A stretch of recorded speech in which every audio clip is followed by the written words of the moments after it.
Si las tendencias siguen como van, 2017 va a ser el año más violento que hayamos vivido desde que se tiene registros de 1997. Pero en cualquier caso, no es solamente ese el problema, sino la ruptura de los consensos, la falta de acuerdo para explicar de dónde viene este repunte de la violencia y a qué se debe, cuáles son las principales causas, cuáles los factores que después de convivir casi una década con la inseguridad están haciendo que este año vuelvan a repuntar. Y no satisfechos con eso, el otro agravante de la problemática es que algunas de las fórmulas más importantes de respuesta que se habían dado frente a este fenómeno, como la reforma penal de 2008, está siendo también seriamente cuestionado por gobernadores y por procuradores. ¿Dónde estamos? ¿Qué explica esta violencia? De esto vamos a hablar hoy en Opiniones Encontradas. Muchas gracias por estar con nosotros en este programa en el que todas las ideas se pueden cuestionar siempre que se debatan. Soy José Buendía, le dejo mi Twitter, José Buendía MX. Mándeme ahí sus comentarios, sus puntos de vista, sus críticas. Y si me acompaña rápido a ver unos datos de contexto, regresamos aquí a nuestro foro a tener nuestro debate de hoy. Tras una década de altos índices de inseguridad en el país, su actual repunte es preocupante por la falta de claridad de los diagnósticos para explicar sus causas y el cuestionamiento de la principal respuesta de la reforma penal. Si siguen las tendencias actuales, 2017 puede ser el año más sangriento de la época moderna, según el Observatorio Ciudadano. Los primeros 4 meses de 2017 han sido los más violentos desde finales del siglo pasado. Además de que el incremento se registra sobre todo en los delitos de alto impacto y en conglomerados urbanos como la Ciudad de México. Pero esta constatación fue rápidamente rebasada en mayo, cuando los índices otra vez saltaron para colocarlo como el mes más violento desde que se cuenta con mediciones de 1997. Hay motivos para emitir alertas por la expansión del fenómeno en zonas densamente pobladas y que concentran negocios en los cinturones urbanos y delegaciones de la capital.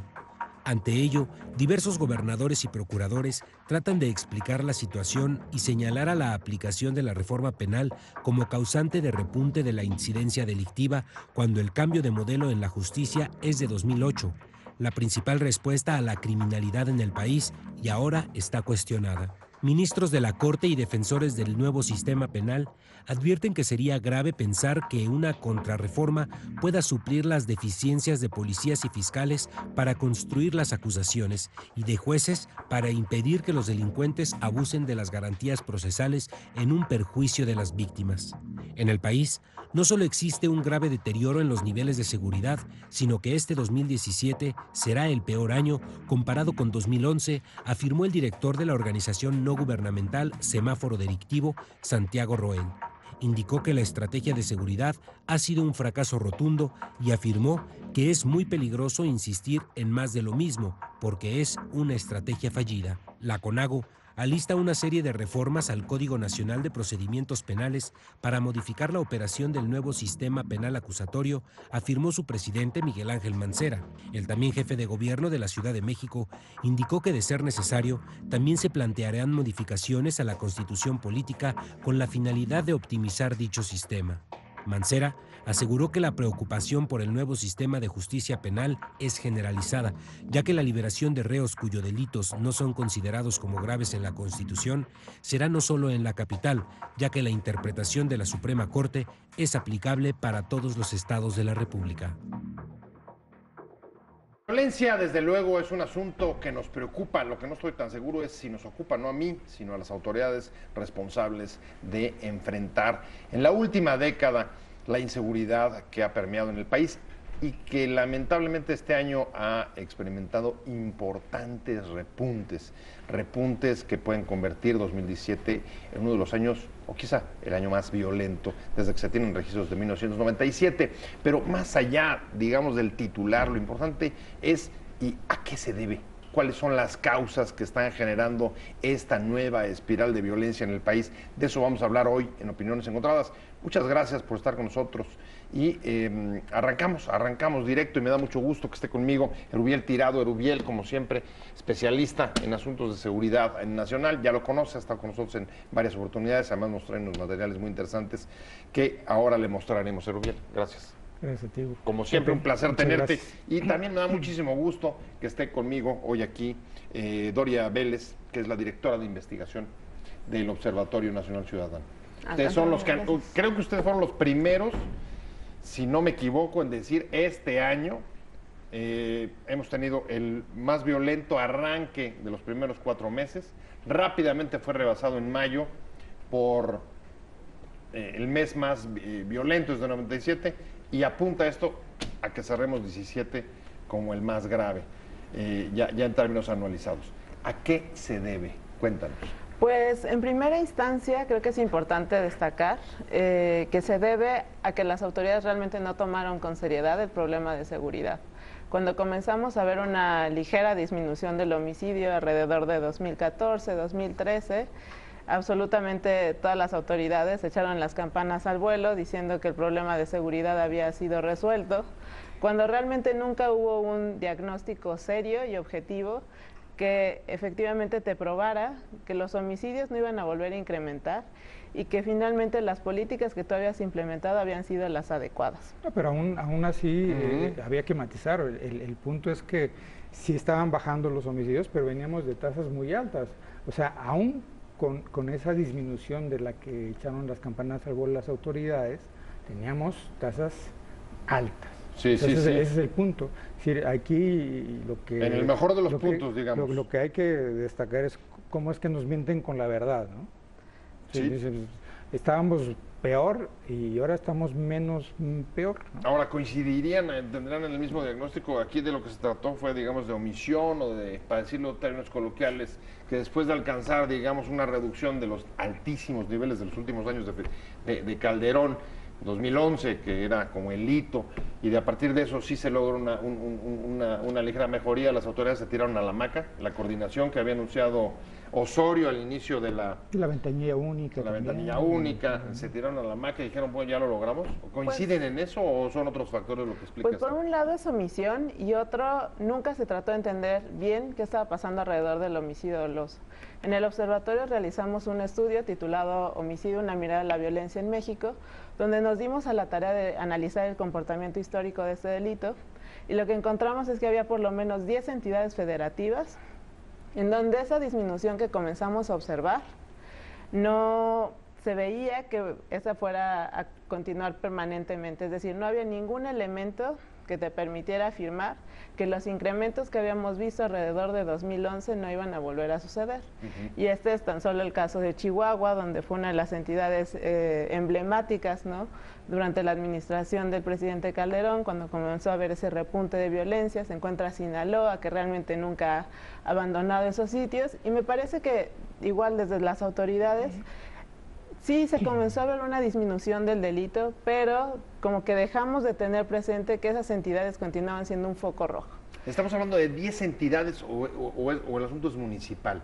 ¿O hay, digamos, un número determinado de municipios que son los más disputados, los más violentos, e incluso podrías decir donde la violencia es mucho más volátil? Yo tendría mucho cuidado, pregunta. Igual Doria nos podría aquí explicar esta cuestión, pero mi impresión es de que las autoridades tienden a focalizar a veces sus diagnósticos y a partir de ahí, de algunos datos, extrapolan, si no generalidades, conclusiones que nos hacen ver de que, bueno, la verdad es que no estamos tan mal, solamente en 10 municipios de todo el país es donde se mata mucho.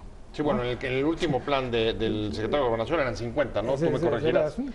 No sé qué pasó además con eso. Fueron determinados 50 municipios a partir de los valores absolutos de homicidio doloso, pero una cosa que observamos en el observatorio es que justo ha ido disminuyendo ese grado de concentración de homicidio doloso. De hecho, si nosotros comenzamos a analizar ese delito a partir de las tasas por cada 100,000 habitantes, claro, lo que encontramos es que realmente no son 50 municipios, sino podemos hablar de al menos 70 municipios que presentan una tasa superior a la tasa nacional, lo cual te revela que en esos municipios hay un verdadero problema de seguridad. Ahora, no solo se debe considerar el tema del homicidio doloso, porque justo acompañado de eso viene el tema de las desapariciones forzadas o involuntarias, claro, ¿no?, donde ahí tenemos una gran debilidad en las áreas forenses, donde realmente no hay una búsqueda, ¿no?, de los cuerpos que yacen en fosas. No sé si es una cuestión estructural. No sé si ahí hay una pista, ¿no? Porque un poco el análisis que se venía haciendo en la última década era en función de homicidios por número de habitantes.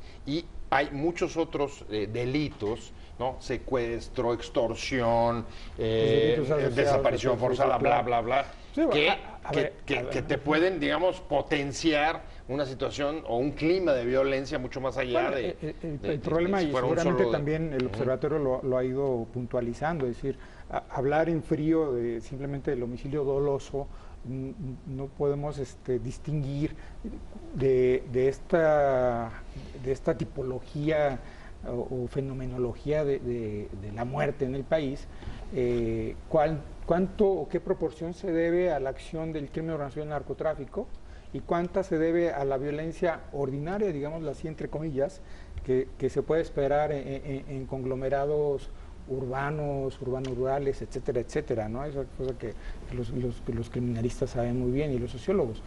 Pero aquí el punto es que en sí, para mí, y es lo que veníamos comentando a raíz de esta alta incidencia de violencia que sí está identificada con el crimen organizado del narcotráfico, siento que en los últimos, cuando menos 5 años, es una hipótesis de trabajo, la violencia y la naturaleza de los homicidios que estamos viviendo en el país está siendo arrastrada, si no es que absorbida, no sabría cómo caracterizarla o describirla con un término,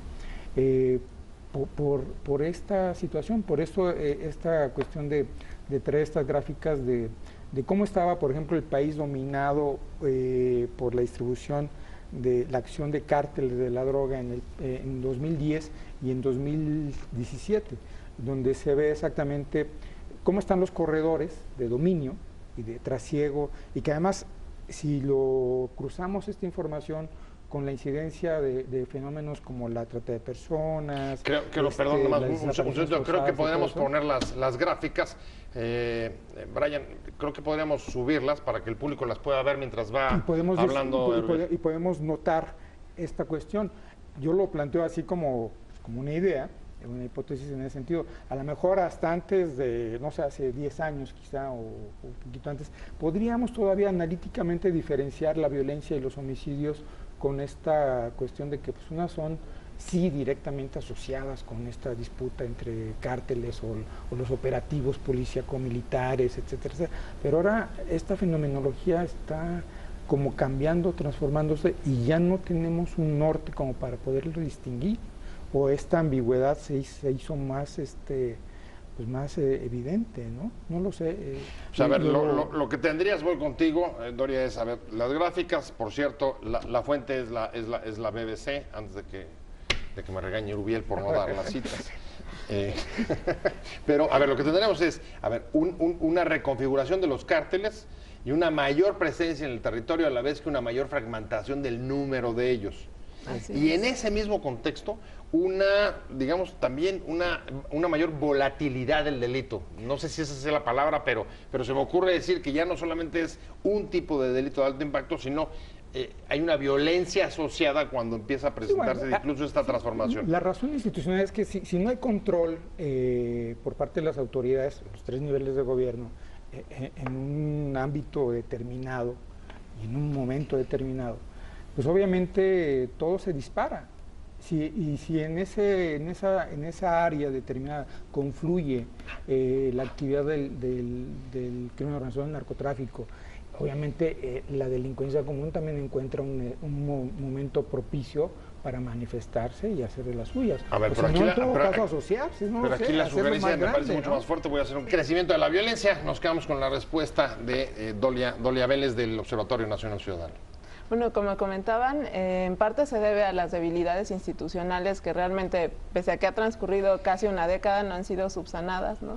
Simple y sencillamente, si consideramos el área forense, vemos que realmente no se ha implementado la base de datos AMPM, que no se ha implementado un protocolo homologado para el tratamiento forense, que si nos vamos al caso de los feminicidios, justo no se ha implementado adecuadamente protocolos con visión de género para investigar los feminicidios, pero nada de eso, como igual mencionaban hace hace un momento, pues está esta reconfiguración por parte de los grupos del crimen organizado que no hay que tomarla a la ligera, ¿no? Justo porque la violencia no es un fenómeno estático, ¿no? Ni tampoco la incidencia delictiva, sino es como un ser vivo que constantemente está evolucionando, constantemente está cambiando. O puede tener manifestaciones cíclicas. Exactamente, y aparte aquí, desde al menos desde 2006, estamos viendo que la violencia no se ejerce porque sí, sino la violencia está siendo un instrumento de los grupos de delincuencia organizada. Vaya, ya es una manera en que van comunicando. Entonces sí vemos un rompimiento, ahora sí que del actuar de los viejos grupos de delincuencia organizada, ¿no? De la vieja escuela, y estos nuevos grupos que comienzan a emerger como los Zetas, donde ya revolucionan por completo el uso de la violencia. De hecho es cuando podemos comenzar a ver que se avientan cabezas, hay cuerpos colgados, pero etcétera. fíjate qué interesante, porque a ver, por ejemplo, la Organización Mundial de la Salud lo que dice es, define violencia colectiva como cuando un grupo utiliza la violencia, como decías tú, para buscar fines económicos, sociales, políticos, respecto de otro grupo o de otros grupos. Quiere decir que, a ver, tendríamos que empezar a hablar las cosas por su nombre. No solamente es un tema de inseguridad, es un tema de salud pública y de violencia, violencia general, violencia colectiva. Esa es la deficiencia del gobierno, aunque señala que tiene una estrategia integral y que va a atacar en términos de prevención. Recordemos que anunció, antes de que hubiera siquiera un programa de seguridad pública, anunció una millonada para prevención que en realidad nunca llegó. Se secó. Y nunca se hizo nada. Sí. ¿No? Eso ni en 2 años, ni en 3, ni en los 4, vaya. Pero es una cuestión discursiva. La cuestión es que seguimos viendo a una respuesta institucional enfatizada estrictamente en lo punitivo, encantada con la cuestión armamentista, encantada con la cuestión también de comprar juguetes para espiar a todos menos a los criminales, ¿no? Sí. Entonces, esa parte es Pájaros Pegasus. Sí, exactamente. Bueno, caballos Pegasus. Perdón, ¿no? caballos, perdón. Ya no hay pájaros en el alambre, sino Pegasus en el celular, ¿no? Entonces, el punto es que en realidad primero la visión institucional está coja, ¿no? Y por más que nos duelen la píldora con el discurso, ahí hay un déficit. Segundo, la prioridad tampoco ha estado en realmente atacar las cosas, ¿no? No es que tome y declare la guerra como lo hicieron en el sexenio pasado y vamos contra todos, ¿sí? Ni siquiera hay un plan o hubo un plan de ataque, y yo creo que ahora menos lo va a haber, sobre esta situación. A ver, ¿cómo lo ves? En efecto, el sexenio empezó con vamos a las cosas distinto, un enfoque nuevo contra la lucha contra el narcotráfico, mayor coordinación, prevención, era el programa estrella para darle el giro, se hablaba menos de este tema y 5 años después estamos regresando, nuestros políticos lo que estamos viendo es a quien están culpabilizando de la violencia no es ya ni a los cárteles ni a las omisiones de la propia autoridad, sino a las leyes, a la reforma penal. Exactamente, de hecho creo que hay que irnos un poquito más atrás, ¿no? Y realmente cuestionar si hubo un giro en la estrategia de seguridad, ¿no? Quizá discursivamente comenzaron a hablar de que estaban implementando y adoptando el paradigma de seguridad ciudadana, pero cuando haces una revisión de las acciones propuestas, realmente ese paradigma no se ve que sea transversal. Y si a eso aunamos el análisis, ¿no? De los dichosos operativos conjuntos, operaciones especiales, cómo estaba contemplada la coordinación entre autoridades, tampoco ves un quiebre de las políticas, ¿no? Entonces realmente no se hizo un análisis de qué sí estaba funcionando y qué no estaba funcionando para poder cambiar el rumbo. Transcurren 5 años donde se ignoró por completo esta evolución del fenómeno delincuencial y pues sí, obviamente el perfecto culpable es el nuevo sistema de justicia penal, ¿no? Pero pues no hay ninguna prueba ni siquiera de que eso sea lo que está sucediendo. Vaya, ellos están siendo víctimas de sus propias narrativas, ¿no? Pero me preocupa porque digamos que nos estamos quedando sin consensos. O sea, ¿a qué le entras ahora? ¿A qué apoyas? La reforma penal fueron los últimos 8 años, nuevas estrategias, prevención, todo se ha ido como quedando frustrado. Pues es una cuestión de falta de visión, yo diría estratégica, y de que no vaya, ni siquiera fueron consecuentes con el aspecto punitivo, es decir, porque al inicio del régimen dijeron, bajaron la cortina y no hacíamos nada, porque es una cuestión de percepción, y además acallamos a los medios para que no digan cuántos muertos están ocurriendo día a día, porque si no la gente se siente insegura, y en realidad, visto en retrospectiva, ya podemos hablarlo así, las acciones del gobierno, o las omisiones del gobierno también, dieron pauta a esta reconfiguración de la violencia y el delito en todos sus niveles, o en sea, todas sus los lugares que dejaban vacíos por supuesto, fueron ocupados por sus propias sí, disputas. Sí, exactamente. Y independientemente de que, y fue eminentemente reactivo, basta recordar que todas las actividades operativas del gobierno federal o conjuntas fueron en términos reactivos, ¿no? Ante unas manifestaciones explosivas de violencia o un motín o porque en el caso del Estado de México porque hubo una serie de secuestros en una zona de descanso y ahí mandaron a la gendarmería, pero fue eminentemente reactivo. Esta visión estratégica brilló por su ausencia. Y lo único que tuvimos es una reconfiguración de grupos delincuenciales atomizados y que se encontraron un campo más fértil que hace 7 años. Pero a ver, no solamente es el gobierno federal, voy contigo, y es incluso la oposición. Hoy estamos escuchando incluso, por ejemplo, a la cúpula, a la dirigencia del PRD, a su vicecoordinador en San Lázaro diciendo hay que reformar el catálogo de delitos que se modificaron con el fallo de la Suprema Corte de hace unos días y hay que ajustar el modelo penal porque si no van a salir un montón de la cárcel y eso es lo que nos va a poner, pero eso digamos que no checa tanto con los datos que estás poniendo tú sobre... hablando en términos macros, aquí es una cuestión más bien de afinar la vista, es una cuestión de que no hicieron la tarea. Creo que ahí es más que evidente que los actores políticos no han comprendido realmente la esencia del sistema penal, ¿no? Ya ni siquiera estamos hablando del sistema penal acusatorio, sino del por qué existe un sistema penal. Y finalmente estamos cayendo en una tendencia que creo que tenemos en México, ¿no? Tratar de resolver absolutamente todos los problemas mediante la vía normativa, creando leyes, haciendo reformas. Pero bueno, podemos ver simplemente, contamos con una de las mejores leyes para atender a víctimas, ¿no? Y finalmente eso no desciende a una acción, a un resultado que efectivamente digas, bueno, se está reparando el daño con las víctimas, ¿no?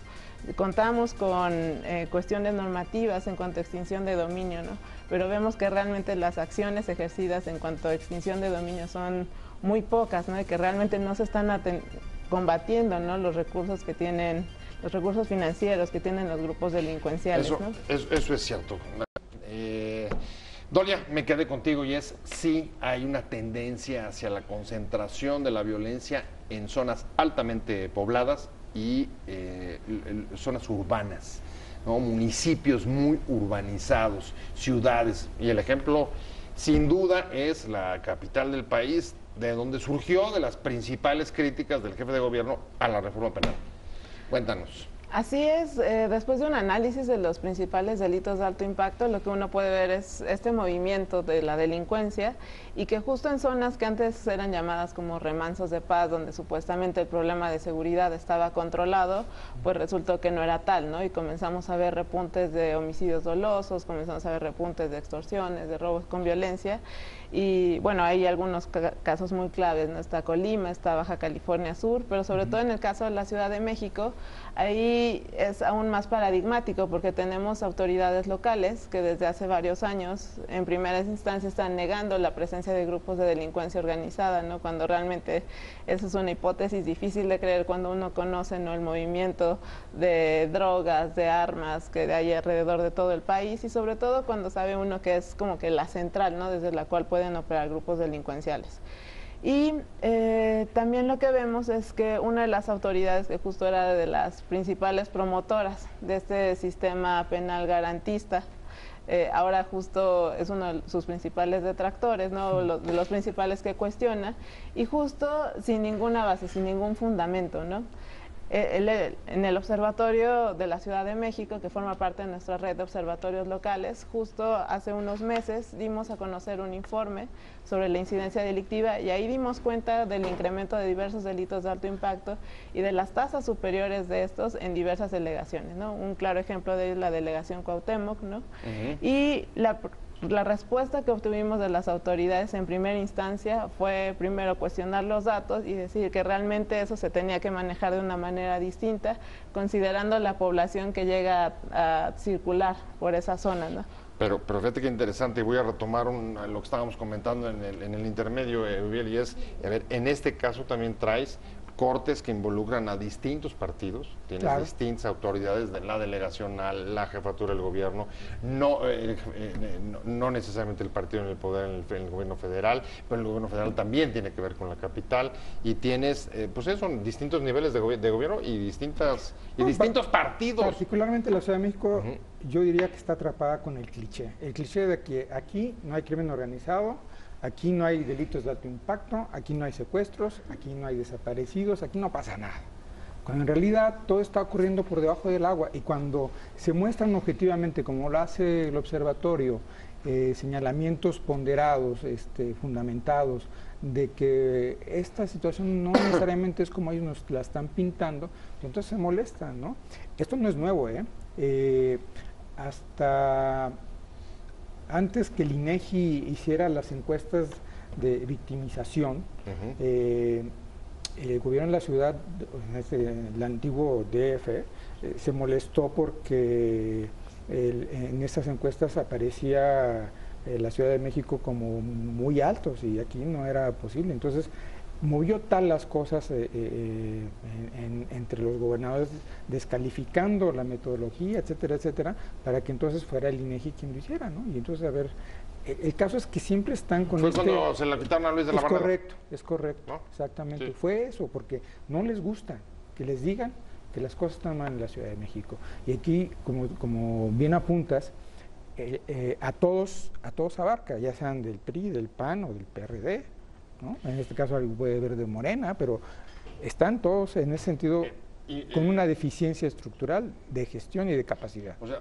todos estarían, digamos, entre las coordenadas de omisión o de ausencia de estructuras institucionales o políticas que estén conectados con la operación política de todos ellos. Voy cerrando y te pediría, vamos hacia la conclusión, si tuvieras que explicar al público rápidamente cuál sería, digamos, el meollo de por qué sube la violencia en este año, ¿qué señalarías? Una de las principales razones por las cuales ha subido la violencia en México es porque las autoridades del ámbito municipal, estatal y federal no cumplen con las responsabilidades que cada una de ellas les compete, porque hay que recordar que el problema de seguridad en el país no solo se debe a la delincuencia organizada, sino también se debe a la delincuencia tradicional, que en cierta forma ha ido creciendo y evolucionando de la mano de cómo ha visto que ha sucedido alrededor de la delincuencia organizada. Aunado a eso, hay que considerar los altos grados de impunidad que privan alrededor de los diversos delitos, porque pese a que la ciudadanía llegue a acudir a las instancias correspondientes a interponer una denuncia, la realidad es que un porcentaje mínimo es el que llega a judicializarse. Tu diagnóstico me hace recordar, igual contigo, Erubiel, aquella famosa increpación de ¿cómo se llama?, de Martí, diciendo, si no pueden con el asunto, pues váyanse, y eso dio justo, me corregirán, pero creo que eso fue lo que desató luego la reforma penal y muchas de las transformaciones normativas que se dan en la última década. Estamos llegando a ese punto, ¿verdad? Sí, repito, es un problema estructural que no quieren ver las autoridades o los tomadores de decisión, no quieren meterlas más porque se les acaba el tiempo para hacer otras cosas, ¿no? Bueno, y además tenemos elecciones en un año. Es correcto, o sea, para mí, para efectos prácticos, este sexenio se acabó desde hace rato, pero más ahora, ¿no? O sea, no podemos esperar ninguna medida correctiva salvo estos pataleos y acciones desafortunadas con las declaraciones de nuestros gobernantes, ¿no? Es decir, la culpa de la violencia no la tiene en sí un sistema penal que ni siquiera ha dejado de y uno termina de cuajarse, no lo dejan cuajarse, ¿no? No, bueno, no lo dejan caminar. Y además seguimos arrastrando estas cuestiones en las que no queremos meterle mano. Es decir, les voy a dar un dato, es decir, en los últimos 10 años se calcula que han desaparecido como 30,000 personas, ¿no? 30,000 personas, ¿no? Aproximadamente. Sí. En más de 30, entre 20 y 30 años, en la